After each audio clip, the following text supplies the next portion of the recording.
Hello all dear aspirants and warmly welcome है आप सभी लोगों का आईफस की शानदार और बहुत बेहतरीन प्लेटफॉर्म के ऊपर।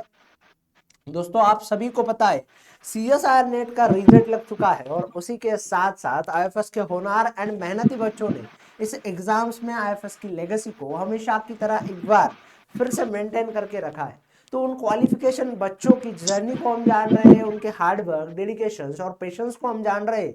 तो आज हमारे साथ ऐसे ही एक कैंडिडेट आसाम से जुड़े हैं।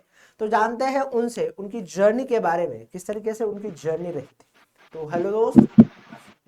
Hello sir. हाँ, थोड़ा अपने बारे में बताइए, हमें इंट्रोड्यूस कीजिए। मेरा नाम हिमांशु कलिता है। मैं असम से हूँ। मैंने अपना एमएससी सिक्किम यूनिवर्सिटी से कंप्लीट किया है। लास्ट ईयर 2024 में मेरा कंप्लीट हुआ था एमएससी। फिर उसके बाद मैंने दिसंबर 24 का नेट दिया था। उसमें मेरा एलएस हुआ था KR31। फिर अभी इस बार का दिया तो उसका जीआरएफ हुआ 60। ओके, तो पहले तो आपको कॉन्ग्रेचुलेट करूंगा हिमांशु जी, पूरे आईएफएस फैमिली की तरफ से। Thank you sir. चलिए, अब थोड़ा आगे बढ़ते हैं और मुझे ये बताइए कि ये जर्नी की शुरुआत कब से हुई, आपको क्यों लगा कि सीएसआर नेट के लिए प्रिपेयर करना चाहिए। सर मतलब सीएसआई नेट के लिए मतलब इसलिए प्रिपेयर किया था क्योंकि उससे लेक्चरशिप तो हो ही जाता था, प्लस जेआरएफ का सेकंड भी मिलेगा पीएचडी करने के लिए, और एक करियर में बहुत बहुत बड़ा बूस्ट भी मिलेगा।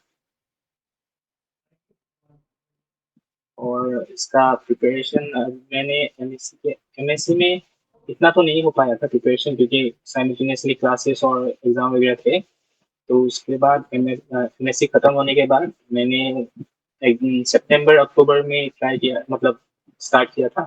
फिर दिसंबर का वो दिया, नेट दिया। फिर उसके बाद वो तो एलएस हुआ। उसके बाद थोड़ा थोड़ा प्रिपेयर, ना ज़्यादा प्रिपेयर नहीं किया, थोड़ा थोड़ा प्रिपेयर करके ही ज़्यादा हो गया। ये चलिए बढ़िया। अब मुझे ये बताइए कि सीएसआर की ये जो जर्नी है, तो वो कैसे, आपका रूटीन कैसे होता था, कैसे पढ़ते थे आप, थोड़ा लाउडली बताओ।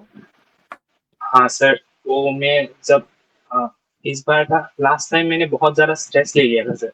एग्जाम के टाइम पे मतलब ज़्यादा ही ओवर कमिट कर दिया था मैंने। तो इसलिए मतलब थोड़ा डिफिकल्ट हो गया था लास्ट लास्ट तक मेरा। इस बार थोड़ा मैंने थोड़ा लीनियंसी मेंटेन किया था इस बार प्रिपरेशन में। ज़्यादा उतना मतलब हार्ड नहीं किया था खुद के लिए। थोड़ा लीनियंसी मेंटेन करके ही इस बार पूरा वो किया। ज़्यादा लेकिन प्रिपेयर किया। ज़्यादा पीवाईक्यूज और ज़्यादा थोड़ा जो क्वेश्चंस ज़्यादा आते थे जिस टॉपिक से स्कोरिंग टॉपिक्स ज़्यादा वो सब देखा था इस बार। वही था सही स्ट्रेटेजी। ओके, तो जब हम सीएसआर नेट की एग्जाम्स के लिए प्रिपेयर करते हैं तो हमें इतना सारा सिलेबस देखने को मिलता है जहाँ पे हाँ सर। सब कुछ है, मतलब हर तरीके के यूनिट है, 13 यूनिट है, जनरल एप्टीट्यूड है और ये सारी चीज़ें। तो हाँ सर। आपने ऐसी क्या स्ट्रैटेजी का इस्तेमाल किया जिसकी वजह से आपको लगता है इस एग्जाम्स में आपको इतना बेहतर क्वालिफिकेशन मिला। हाँ सर मैंने मतलब ऐसा बहुत वास्ट सिलेबस तो है। मैंने सभी यूनिट्स को टच किया था, लेकिन सभी यूनिट्स का सभी टॉपिक्स नहीं पढ़ा था सर। मतलब सभी यूनिट्स का सभी ऑल द टॉपिक्स मैंने कवर नहीं किया था। जितना भी स्कोरिंग यूनिट्स मतलब कवर मतलब था टॉपिक्स वो सब कवर किया था, लेकिन सारी यूनिट्स का मैंने ऑलमोस्ट सभी कुछ टच किया था। ओके। इसीलिए शायद थोड़ा अच्छा है। और पीवाईक्यू क्वेश्चंस तो करना मैंडेटरी।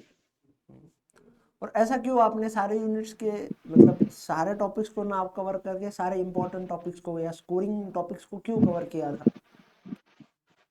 सर मतलब पढ़ा तो सब कुछ था, लेकिन मतलब ऐसे फिंगर टिप्स में होने होने वाला जो प्रिपरेशन है वो थोड़ा स्कोरिंग यूनिट्स का किया था। क्योंकि मैंने लास्ट टाइम ऐसा देखा था, मेरे साथ ही खुद ही हुआ था कि ज्यादा ही हो गया था सब कुछ। पूरा ओवरऑल हो गया था, ये भी पढ़ना है वो भी पढ़ना है। इसीलिए इस बार का थोड़ा मैंने खुद के लिए कुछ इजी कर दिया ओके, उसी बहुत के लिए। बढ़िया, लाजवाब। अब मुझे, मैं आपसे थोड़ा और आगे जाता हूँ और आपसे पूछता हूँ कि सारे सिलेबस के, ये जो सारे आपने यूनिट्स पढ़े, वो सारी चीज़ें पढ़ी, उसमें से सबसे पसंदीदा यूनिट कौन सी रही। सर पसंदीदा तो मेरा special paper ecology wild life वगैरह है। तो इकोलॉजी मेरा फेवरेट था पहले से ही। और प्रिपरेशन करते करते ही मेरा डेवलपमेंटल बायोलॉजी बहुत मतलब अच्छा लगने लगा था।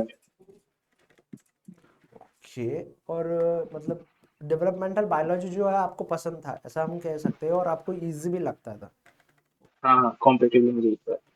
अब मुझे ये बताइए कि अब इजी की तो बात हमने कर ली, आपको हार्ड यूनिट कौन सा लगता था, या ऐसा कौन सा यूनिट था जो आपको दिक्कत लगता था, कॉम्प्लेक्स लगता था, जिसके सवाल सॉल्व नहीं होते थे? हाँ वो तो इम्यूनोलॉजी थोड़ा मुझे हार्ड लगता था। और जेनेटिक्स का मतलब मैं कर तो सकता था, लेकिन पता नहीं क्यों थोड़ा थोड़ा वो क्वेश्चन सॉल्व करने में मुझे हमेशा प्रॉब्लम ही होता था। जेनेटिक्स मुझे जबकि अच्छा भी लगता था, पता नहीं कैसा। ओके, बढ़िया। अब मुझे ये बताइए कि जब आपने सारी प्रिपरेशंस कर ली थी तो आपका डेली रूटीन कैसा होता था during the preparation, as a aspirant आपने जो लाइफ जी है उसके बारे में थोड़ा हाँ बताइए। हाँ सर, मैं यहाँ पे घर में जब घर पे ही था प्रिपरेशन करके करने के टाइम पे, और एक रिसर्च प्रोजेक्ट में रिसर्च असिस्टेंट का जॉब भी कर रहा था। तो सुबह उठ के थोड़ा पढ़ता था, फिर वहाँ पे जाता था, आके फिर थोड़ा थोड़ा पढ़ के खत्म किया। तो ऐसे ही रात ज्यादा रात तक नहीं पढ़ता था, लेकिन हमेशा रिवीजन के साथ पीवाईक्यू हमेशा करता था। चलिए, बहुत बढ़िया, लाजवाब। अब मैं आपसे थोड़ा और जानना चाहूँगा, अ, जो रिवीजन है, क्वेश्चन प्रैक्टिस है और मॉक टेस्ट की आपकी स्ट्रैटेजी क्या रहती सर मतलब डेली रिवीजन और डेली क्वेश्चन प्रैक्टिस वो तो कंपल्सरी था। मैंने पूरा बहुत ज्यादा खुद को पुश नहीं किया था। है? डेली 30-40 पीवाईक्यूज एंड एक या दो टॉपिक रिवीजन डेली का, क्योंकि मेरा लास्ट जब प्रिपेयर किया था मेरा सभी मतलब यूनिट्स कवर करके हो गया था, लेकिन रिवीजन थोड़ा रह गया था। तो इस बार मैंने थोड़ा रिवीजन पे फोकस किया और पीवाईक्यूज पे ही फोकस किया था सर। ओके, बहुत बढ़िया। ठीक है, तो मैं आपसे और एक सवाल पूछना चाहूँगा, जो फ्यूचर एस्पिरेंट्स है, जो आगे आने वाले हाँ सर। बच्चे हैं, तो उनके लिए आपकी हाँ क्या सर। सलाह रहेगी, क्या बताना चाहोगे उन बच्चों के लिए? सर, मतलब पीवाईक्यूज रिवीजन और ये दोनों करने के टाइम पे कंसिस्टेंसी बहुत ज्यादा इंपॉर्टेंट है। मतलब पढ़ना तो इजी है, लेकिन कंसिस्टेंसी के साथ पढ़ना इज वेरी डिफिकल्ट। तो मतलब यही सजेस्ट करूंगा कि कंसिस्टेंसी मेंटेन करके पढ़ेंगे तो सबका ही हो जाएगा, अच्छे से ही हो जाएगा शायद। ओके, चलिए, ठीक है। Thank you so much for sharing your experience and your journey with us, and wishing you very all the best from the all IFS family. Thank you, and thank you once again दोस्त। Thank you sir.